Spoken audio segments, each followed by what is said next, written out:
ভাই world of three situation create হচ্ছে আমাদের সামনে। আমি এই ব্যাপারটা খুলে বোঝাচ্ছি, বোঝার চেষ্টা করো। প্রথমে তো পাকিস্তান ইসলামাবাদের মধ্যে ইরান আমেরিকার একটা নেগোসিয়েশন হয়, যার কোনো রেজাল্ট আমরা দেখতে পেলাম না। তারপরে সেই নেগোসিয়েশনের কিছু ঘন্টা পরে ডোনাল্ড ট্রাম্প একটা টুইট করে, যেখানে সে বলছে যদি ইরান এই নেগোসিয়েশনটা একসেপ্ট না করে তাহলে সে স্টেট অফ হরমোজের কিছুটা দূরে আরেকটা ব্লকেজ অ্যাপ্লাই করে দেবে, যেখানে কোনো কান্ট্রি অয়েল শিপ ট্রান্সপোর্টের জন্য অ্যালো হবে না।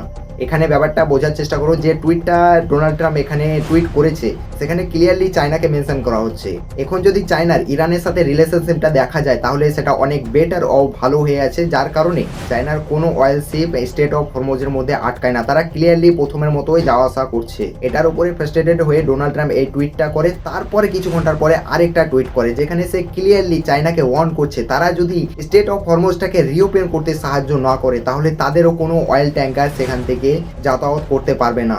আর এই ওয়ার্নিং এর পরে চায়নারও যে ফরেন মিনিস্টার আছে তার রিপ্লাই আছে এখানে, আমেরিকা যদি আমাদের অয়েল ট্যাঙ্কারকে আটকানোর চেষ্টা করে স্টেট অফ হরমোজের মধ্যে তাহলে ইরানের সাথে এই যুদ্ধের মধ্যে চায়নাকেও দেখতে পাবে। এখানে চায়না বলে নয়, কিছুদিন আগের যদি হিস্ট্রিটা তুলে দেখো তাহলে কিছুদিন আগে একটা দেশ ছিল যার নাম কিউবা, যে দেশটা পুরোপুরি ব্ল্যাক আউট হয়েছিল, তাদের দেশের মধ্যে কোনো এনার্জি সাপ্লাই ছিল না। আর এটার কারণ আমেরিকা, কারণ একটা হেভি স্যাংশন অ্যাপ্লাই করে রেখেছিল আমেরিকা এই কিউবা কান্ট্রিটার মধ্যে। কিন্তু এখানে রাশিয়া আমেরিকার বিরুদ্ধে গিয়ে, আমেরিকার স্যাংশনের বিরুদ্ধে গিয়ে সে কিউবার মধ্যে এনার্জি সাপ্লাই পৌঁছায়। যদি স্যাংশন দেশের মধ্যে দেখা যায় তাহলে চায়না আর রাশিয়া দুটোই একটা সুপার পাওয়ার বলে মানতে পারো, কিন্তু এই দুটো দেশই পুরোপুরি এই স্যাংশনে ডুবে আছে আমেরিকার। তো তারা যে এই স্যাংশনটা আছে সেটা নিয়ে ডিপ্রেসড হয়ে আছে, তাদের ইকোনমি নিয়ে ডিপ্রেসড হয়ে আছে। তো আমরা এই তিনটে সুপার পাওয়ার দেশকে সামনাসামনি দেখতে পারি, যেখানে আমেরিকার বিরুদ্ধে ইরান, চায়না, রাশিয়াকে দেখতে পাবো আমরা।